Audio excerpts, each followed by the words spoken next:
as we go into this process, we start dealing with your ADHD, and we start working with the process of actually dealing with your learning processes. As we deal today, we're going to be talking about that you indicated you wanted to discussing continued weight loss.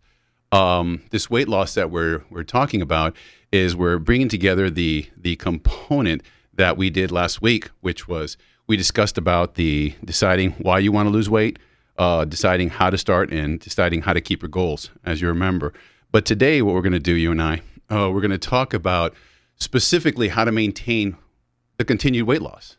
Now, I know you got some real good ideas as we do this here at Push. What we do is you evaluate each person as you talked about, but you discuss specifically what it is that you work with each individual and how they kind of adapt their diets and their plan. But usually people hit a local wall. But tell me a little bit about what you wanted to discuss in terms of the continuous process of weight loss, because I know that was something very important to you. Well, I think it's like with everything else. The moment you stop seeing progress, you tend to get a little discouraged. Extreme example right now with everything going on in the stock market. People want to sell because they get scared. They want to dump everything, and because they don't see any progress. And so when people don't see progress, they get scared. So a lot of times they react in fear, and it's not so much it's because they can't, or they're not willing to, or they don't want to. It's because usually there's the effects of fear overcome their self-motivating thoughts of what can be. You see, they kind of lose track of what they can be as opposed to what they can't be. And people forget to understand that every single millionaire, billionaire, fit person, the person that's lost 100, 200 pounds, they had to go overcome that mental block of understanding of where they weren't, but where they wanted to be. And if they knew they pursued that without ever stopping or digressing, they could get there. Don't ever give it up is what I'm getting there. Don't ever give up. Keep on pushing, right? Right, exactly. So let me ask you, someone who's going through a diet, about where is the sticking point where most people you've seen, or the types of individuals that you see sticking points, where do you see the sticking point, and how do you guide them through the sticking point of the weight loss? Usually the most common sticking point is the initial 8 to 12 pound water weight loss, which is kind of elusive because if you cut out any carb, you're going to lose weight because it's like removing a sponge that doesn't absorb water. So all those carbs are kind of like sponges, so to speak. So every time you eat one and you drink water, it retains that water, so it soaks it up, right? So where does that water go? It just stays inside because it's a sponge until you wring it out. Then you get rid of that water. So initially, when you clean up your you gotta cut some carbs and stuff like that. That's why the Atkins and stuff like that works so great. But a lot of times they don't give you I guess direction or help you understand, all right, after this 12 pound weight loss of water weight, because it's while it is, then you got to make sure that you got to stick with it, because in the next week or two, you might not see any weight loss at all. And that's where people have to stick through regardless of the pain, regardless of what they don't see on the scale, but of how they perceive themselves. It's one of those things, like sometimes the hill, you can't always see what's over the hill, but if you can get to the top of the hill, what is there for the majority of the time? Beauty, endless beauty of whatever it is, lakes, forests, trees, whatever. But you have to get to the top to actually see the bigger picture of what can be. You and I, we discuss science a lot, and we discuss at the physiology level as to what's actually occurring with each one of your clients. One of the things that we deal with and we work with is insulin, as you know. Right. Insulin is that beast who determines where the sodium is retained or not. Once you don't have insulin because of the carbohydrates, no insulin, no sodium retention, the initial weight loss from the water. So the process comes into the wall as the physiology changes and now starts turning into the body fat. As that occurs, we got 3 or 4 days later, where maybe a week later when you're hitting that moment, there's a psychology to that process, to that once you hit that wall. How do you help them get past that? And what do we do in terms of breaking that sticking point when they hit that wall, when their physiology kind of, stops and says, we're going to get it on now. Let's get it on with physiology? Well, I help them maybe realize it from a psychological standpoint. So I'll give them the same, pretty much the same start of the workout from day one when we first started. And then they'll be like, well, why do I keep doing the same thing? Is it because you keep making the same mistakes or going back to the same things? So you're going to go back to the same starting point every single time until you figure out how to overcome that. So if you want to save $50, but $200 at the end of the month, right? Mm-hmm. But every week you're saving 50, but you're spending 51 of that. Okay. You're not going to save anything at the end of the month. What are you going to have to do at the end of the month? Start all over again, right? Start all over again. People get mad because because of the lack of progress, but they never realize it's a lack of inconsistency. And they don't understand, if we stick through something just for a little longer, a little while, hey, I might get to the other side. But a lot of times people don't want to put in that work that allows you to become so successful, because it takes patience. It takes consistent things on a daily basis, little things done on a daily basis over time to give you those big results that everybody's looking for. Got it. And when I've noticed one thing that I've been it's always cool to see every time I walk into this facility. It's a beautiful facility. I noticed that you change it up each and every day. It's like I think it's you call it WOD.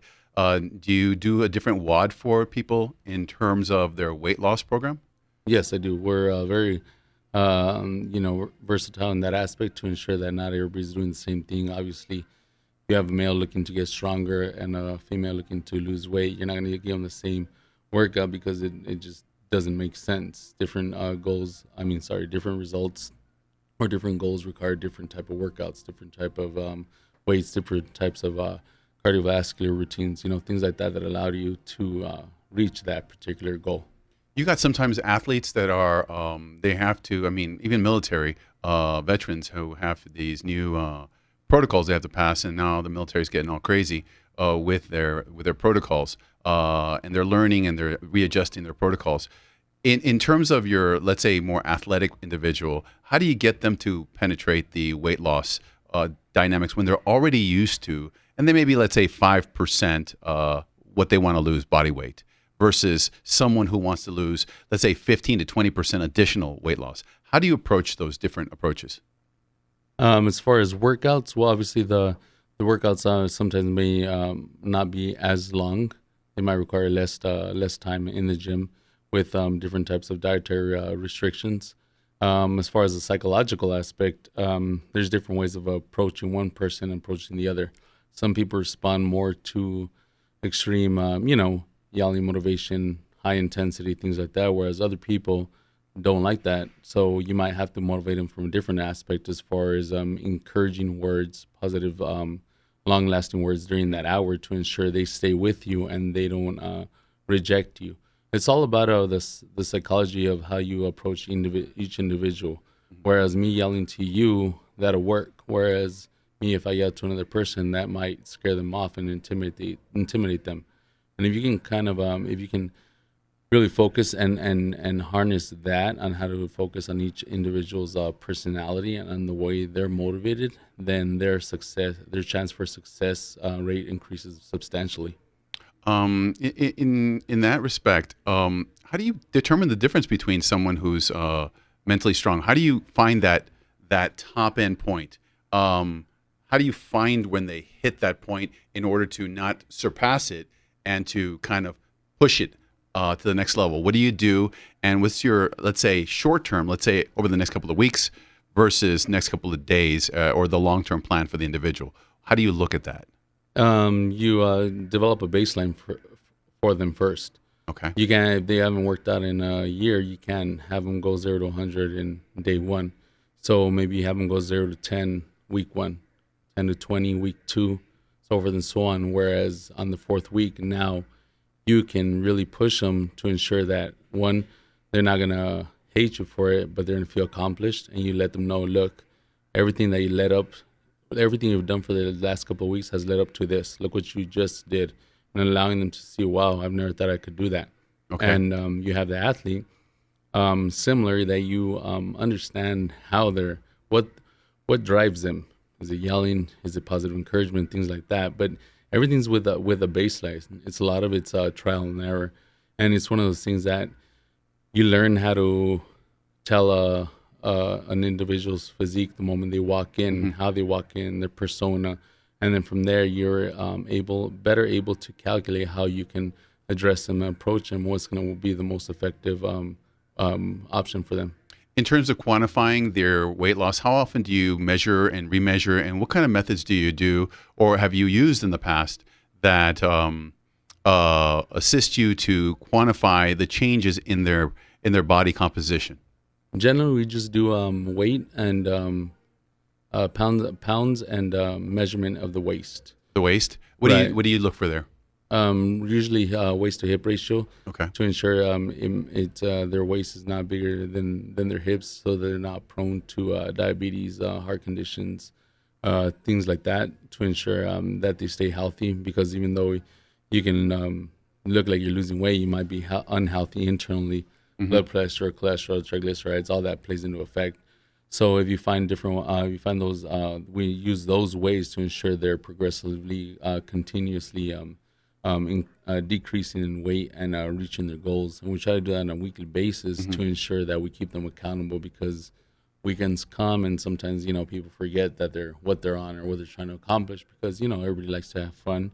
And the whole point is to enjoy and have fun and enjoy life without being so constrained, but finding that balance, that perfect balance for you. You mentioned some pointers. It sounded to me too. You're talking about you're measuring pretty much for metabolic syndrome, weight, Right. weight circumference, high blood pressure, blood glucose, triglycerides, and HDL, so to speak. As we look at those particular markers, and someone ultimately that has, let's say, metabolic syndrome, they just don't feel right. As they approach the fitness centers, let's just say we deal with someone who's coming in today, and they're just feeling bad. How do we walk them through the process, and then how do we maintain them through the process of all the changes? Because, man, it's the first time you worked out, man, your body goes through a lot of changes, from swelling to losing water to sleeping issues. How do you help them through that process? Because it's huge. It's a big change to their bodies. It's communication. You're not going to be able to have them read a whole book on health and sciences in one day. So it's just communication, continuous communication on a daily basis. How they're feeling, why they're feeling, how they're sleeping, how they're eating. Things like that.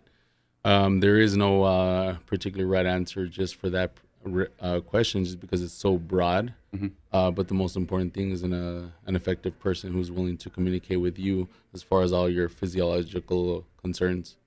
Being close to the coach is very important. You've always been one that communicates very well with your clients. I see you texting nonstop. You don't stop. You're always in reach. What kind of questions do you get when people are kind of having it, rough?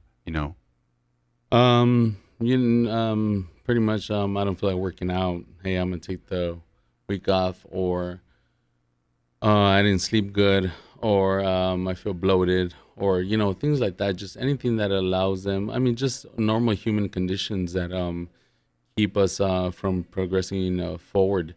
It's from the everyday. I'm too tired. I had a long day at work. I'm stressed. My mind's stressed. But if they just come in, they'll feel that much better as long as they make that decision, because the more excuses they make for themselves, it just gets easier and easier and easier. And just with every aspect of life, the more excuses you give yourself, the easier it is to put things off. What are the characteristics of the people that succeeded in the programs that you do over the years? How long is it before they get they go from a state of being unfit to fit? How long do you notice when their machinery, kind of their mental machinery, their physiologic machinery, has engaged? They're going to show up now, but it was a rough ride in the beginning. At what point? I know the simple answer would be, let's assume it happens different for everybody. But when are you noticing, if you just stick to it this long, okay, you're gonna take off on your own? Usually 6 weeks. 6 weeks. Okay. Yeah, 6 weeks usually the breaking point where people either fall off or continue forward. That's So exactly, yeah. That's so I'm they sorry. can continue going forward over that hump. A lot of that time that's all they need is that extra little push over the 6 weeks. I think everybody's seen this over the years. They see the beginning of the gym, and then every year everyone comes up with that desire for the beginning of the year, the wishes, the changes, the goals, the year goals. Everyone shows up at the gym, and within, like you said, around a month to 6 weeks, they're gone. Right. How do we get someone through that? How do we get through? What kind of I think ideas and tidbits can we give someone in terms of those moments in time in order to push beyond what everybody else would, or most people would kind of give up on, or many would? Testimonials as far as people that have succeeded in the past, ways to attain their goals. People give you excuses, so make sure you have a list of ways on how to accommodate for that. So if they have give you a way to change my schedule at work, okay, well, you can come at this time or try to do this and that. So give them solutions for every problem they give you. The more solutions they can give you, the easier it'll be for them to continue moving forward. Family involvement. What do you do in terms of that? Do you get spouses involved, or do you get their? I generally leave that up to the individual, but with anything different you do or new you do have to have a supportive circle in and around you, and you're gonna find sometimes resistance. So being the change in the resistance to be better for yourself is the best thing I can tell you to focus on, because there's always going to be somebody or something around you trying to tell you, well, why are you getting fit, or why are you doing this, why are you doing that? And if you know what you want, why you want, and how you're going to get there, then all around you, you shouldn't let the environment change you. You should change the environment that's around you. I noticed that the results really motivate people once they see the changes. How long is it before you kind of do a reassessment and to kind of say, what, look, this is, you're down 3, 5, 10 inches. How long do you wait? And when do Usually we do that about on a weekly basis. Oh, weekly. Yeah. I gotcha. Okay. Usually a weekly basis, and then we take that together and we do before and after pictures every 4 weeks. Daniel, when it comes to the diet, as it is hugely important in this process, it's not just fitness. It's the majority is what our choices are when we get home. What kind of diet protocols or programs? Is it a ketogenic diet? Is it a intermittent fasting? Is it Mediterranean? What kind of styles do you like putting an individual through? And what are your decisions between, let's say, those three: metabolic or ketogenic, intermittent, and let's say Mediterranean diet? How do you focus on choosing? Honestly, I think it's all crap. Okay. I think it's all geared toward marketing gimmicks. Okay. And so I don't, if you like keto, we'll adjust it to keto. Okay. If you like no carbs, we'll adjust to no carbs. If you're vegan, we'll adjust it. So it's all a matter if you're whatever you follow, as long as you're losing weight and healthy, it doesn't really matter. It works for your lifestyle. If you want a carb cycle. Do a high fat, low fat, do a high fat, low fat. But as long as you keep being healthy and you're getting blood work and it's working for you, there is no, I don't like when people say like, oh, you have to go vegan. No, you don't have to go vegan. Or you have to do this. No, you don't have to do that. You have to do what's best for your lifestyle, period. It's huge because each one of these diets has an application, and certain people under certain environments, you can't, if you're a physical guy and you work in the machinery, try doing a ketogenic diet. Yeah, it won't work. It just falls apart. So if your lifestyle is one where you can't be on a regimen of eating, then intermittent fasting sometimes becomes a little bit complex. So I appreciate that, because that's the truth. It really is the truth in terms of determining what's best for the individual. Well, what other things do you do in terms of it here at this facility in your approach to continuous, how to keep them going, Well, in generally, I mean, we kind of constantly keep up to base on a weekly schedule as far as what people are doing, how they're doing, and how they're progressing forward. So we make sure that they keep a journal, or they're a daily journal or weekly journal, to ensure that they're meeting certain goals. So again, weekly goals, whether it's 1 pound, 2 pounds, 3 pounds, whether it's giving up Coke, whether it's giving up fast food, whether it's giving up bread, whatever it is, small goals that keep them shooting forward. It's like, how do you keep, kids or people are work motivated, you keep them going as far as give them small incentives or rewards for every goal they meet, and that has probably been the most effective. Well, I'll tell you what, I think there's going to be a whole lot of people happy to hear this kind of stuff, but every day we're going to be, not every day, but at least once or twice a week, we'll be putting in these nuggets of information. Weight loss is a very important subject matter to a lot of people. Is there anything you want to leave people in terms of thinking that, or they're on the edge of trying to weight loss, how to, trigger them, or what they could expect to see when they come here? Just that everything you start in life is gonna be a challenge, but the longer you stick with something, the more rewarding it will be. Just don't give up before you see the results that you're looking for.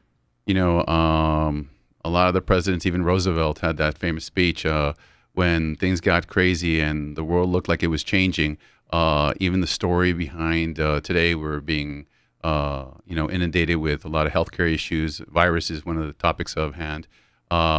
We just don't want to give up. We don't want to give up. We want to be vigilant in every aspect of that. So I think preparation is the whole process, and to have someone on your side, like these cats, it's incredible. And I particularly on my side, I see how much everybody appreciates this, and this is a family that is tight.